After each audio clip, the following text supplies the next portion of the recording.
था liquid ratio, यानी कि वो रेशियो जिससे हमें पता चलता है हमारे पास कितना शॉर्ट टर्म कैश अवेलेबल रहता है। अब हम इसमें फर्स्ट आता है हमारे पास करंट रेशियो, लिक्विड रेशियो में फर्स्ट आता है करंट रेशियो। अब करंट रेशियो नाम ही बोल रहा है करंट, यानी कि current assets upon current liabilities, यानी कि करंट रेशियो कैसे निकलेगा, CA upon CL। Okay, current ratio is equal to CA upon CL, current assets upon current liabilities. आज हम इसके कुछ क्वेश्चंस भी करेंगे। अब सबसे पहले हमें ये देखना है करंट एसेट्स के अंदर हमारे पास आता क्या क्या। बहुत सारे स्टूडेंट्स को ये नहीं पता होता करंट एसेट्स कौन से होते हैं, मैं बता रहा हूँ।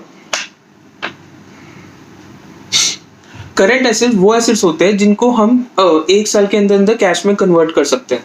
ओके, जैसे डेटर्स, ओके, जैसे डेटर्स, बिल रिसीवेबल एंड बहुत शॉर्ट टर्म इन्वेस्टमेंट, बहुत सारी चीजें। अब हम चेक करते हैं cash in hand, yes cash तो होते ही कैश में। बैंक बैलेंस, यस हम बैंक को भी कभी भी बैंक से कैश निकाल के ला सकते हैं अगर हमारे बैंक अकाउंट में बैलेंस है तो। डेटर्स भी नॉर्मली एक साल के अंदर अंदर दे देते हैं। बिल रिसीवेबल, बिल रिसीवेबल भी हम एक साल, एक्चुअल में तो 3 मंथ्स में हो जाता है, लेकिन एक साल के अंदर अंदर हम ले लेते हैं उससे कैश। स्टॉक हम एक साल के अंदर अंदर स्टॉक को बेच के कैश ले लेते हैं। प्रीपेड एक्सपेंसेस, हम प्रीपेड एक्सपेंसेस ज़्यादातर एक साल के अंदर अंदर ही ड्यू कर लेते हैं। मतलब क्या, हम एक साल से ज़्यादा तक के लिए हम प्रीपेड एक्सपेंस नहीं करते, हम ज़्यादातर इसको नॉर्मली एक साल के अंदर ही करते हैं।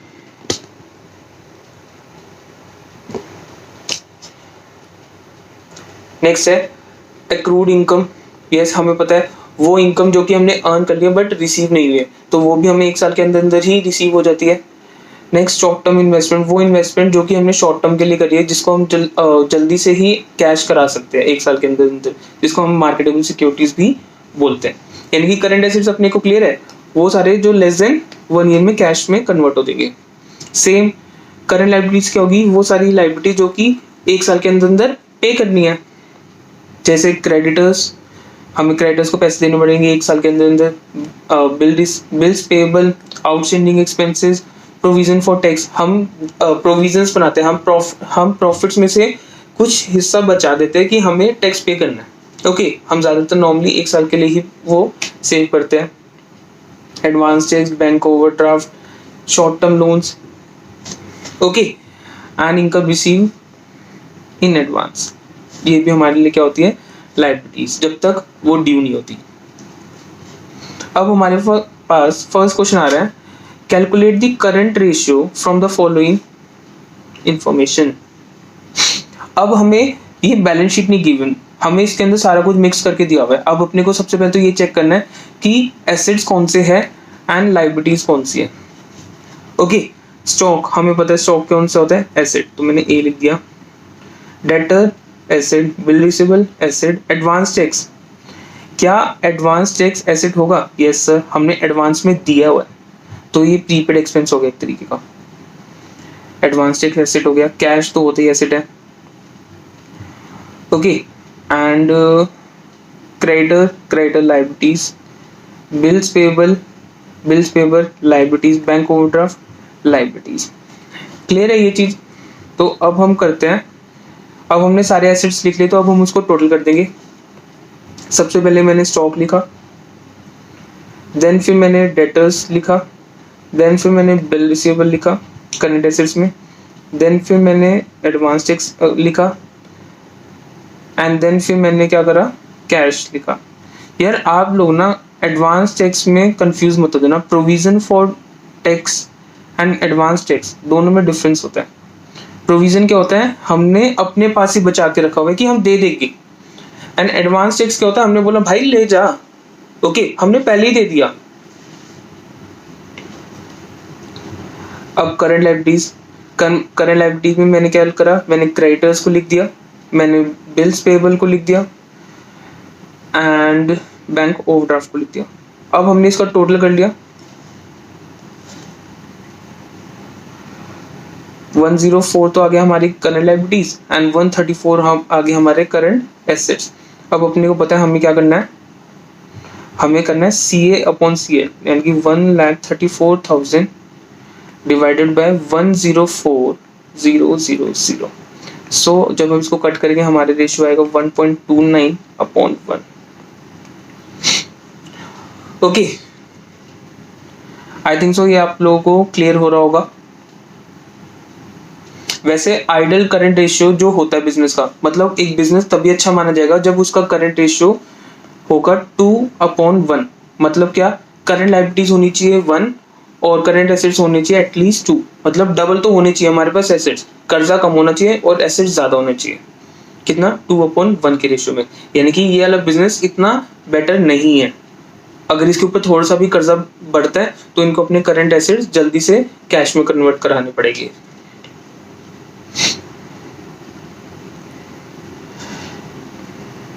ओके, अब नेक्स्ट आता है क्विक रेशियो।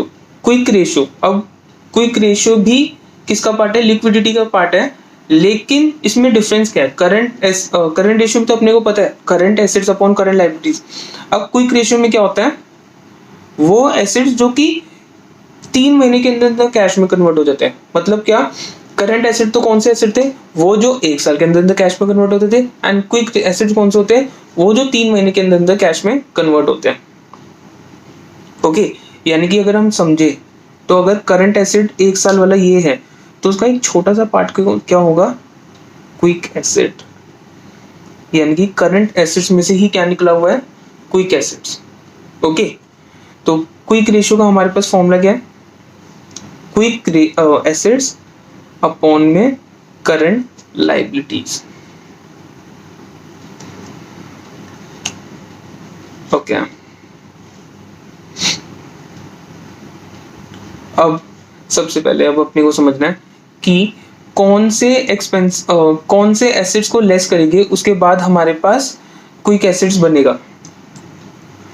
ओके यार, क्विक एसेट्स का मैं एक और नाम बता दूं, क्विक एसेट्स का एक और नाम है, क्विक रेशियो का एक और नाम है acid test ratio. Okay, acid test ratio भी किसका नाम है, क्विक रेशियोज का। अब क्विक रेशियो क्विक एसिड्स कैसे निकलते हैं, क्विक एसिड्स बोल सकते हो आप इसको, लिक्विड एसिड्स भी बोल सकते हो।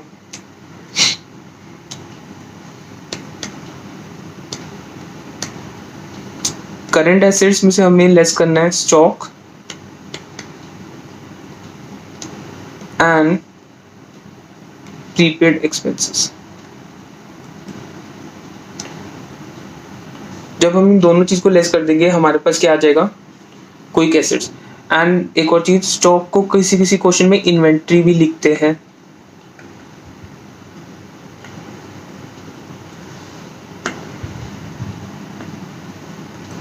ओके, अब हम क्वेश्चन करते हैं। Calculate the quick ratio from the information given in illustration 1। अब सबसे पहले क्विक एसिड्स हमें निकालना है। हमें क्या क्या गिवन है सर, इसने बोला कि इलस्ट्रेशन 1 से आप डेटा ले लो और अपने आप निकाल लो। ठीक है, यानी कि हमारा क्वेश्चन नंबर 2 क्या है, क्वेश्चन नंबर 1। लेकिन अब की बारी हमें क्या निकालना है, करंट रेशियो नहीं निकालना है, हमें क्या निकालना है, क्विक रेशियो। ठीक है, तो हम फिगर चेक करते हैं। अब हमें यहाँ से हमारे पास करंट एसेट का टोटल हमने कितना निकाला था, 134। अब हमें इसमें से क्या क्या लेस कर देना है, हमें इसमें से स्टॉक लेस कर देना है और प्रीपेड एक्सपेंसेस। प्रीपेड एक्सपेंसेस कहाँ हैं,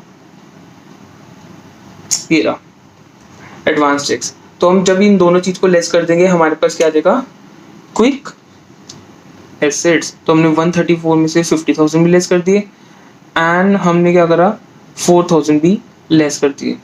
सर एक बात बताओ, इन्होंने तो ऐड करे हुए 4,000, आप लेस क्यों बोल रहे हो यार, इन्होंने 50,000 में ऐड करे हुए, यानी कि 50 + 4 कितना करा, 54। देन तब जाके इन्होंने लेस किया -54।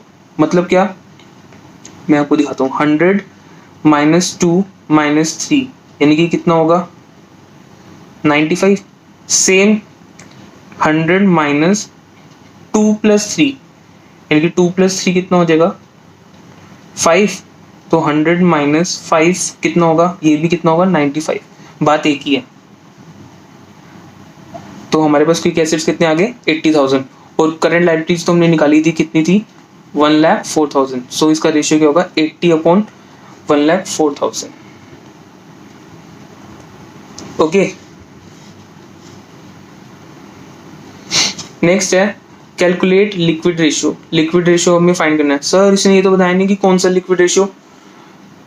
ओके सुनो, कभी भी ना अगर लिक्विड रेशियो बोले, ठीक है, तो हमें क्विक रेशियो बोला जाता है। मतलब क्या, acid test ratio comma quick ratio comma liquid ratio, एक ही बात है, ठीक है। लेकिन अगर लिक्विडिटी रेशियो बोले, अरे बात समझ में, अगर लिक्विडिटी रेशियो बोले तब अपने को दोनों निकालने पड़ेंगे। तब हमें क्या निकालना पड़ेगा, तब हमें करंट रेशियो भी निकालना पड़ेगा और लिक्विड रेशियो भी निकालना पड़ेगा, मतलब क्विक रेशियो भी निकालना पड़ेगा। तब हमें दोनों रेशियो निकालना पड़ेगा, यानी कि लिक्विड रेशियो और लिक्विडिटी में कंफ्यूज नहीं होना अपने को। अब आता है हमारे पास सबसे पहले लिक्विड एसिड्स। अब आप लोग इससे कंफ्यूज नहीं होंगे, लिक्विड एसिड्स अपने को पता है। लिक्विड एसिड कुछ नहीं है, सिंपली क्या है ये, ओके यस, ये है quick acids. liquidity ratio includes both the current ratio and quick ratio, okay, and liquid ratio means quick ratio only। आगे बात समझ में, मैं एक बार दोबारा से लिख देता हूँ यहाँ पे, liquidity ratio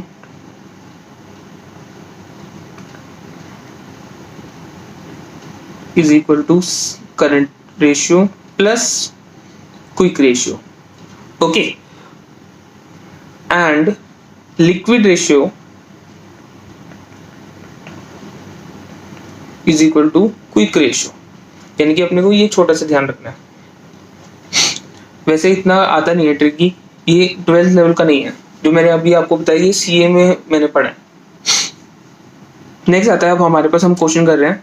अब अपने को क्या निकालना है, लिक्विड रेशियो अपने को फॉर्मूला अच्छे से पता है। करंट एसेट्स में से हमें क्या लेस करना है, स्टॉक भी लेस करना है और प्रीपेड एक्सपेंसेस भी, यानी कि current assets minus stock minus prepaid expenses.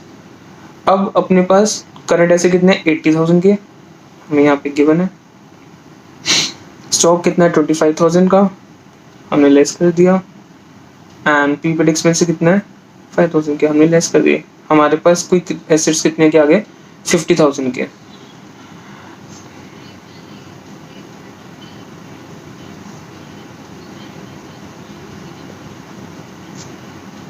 ये तो मैंने अभी आपको ऊपर समझाया ना कि लिक्विड एसिड्स निकालने के लिए हम कैसे निकालते हैं, मैंने बताया था, अभी आपको मैं दिखाता हूँ।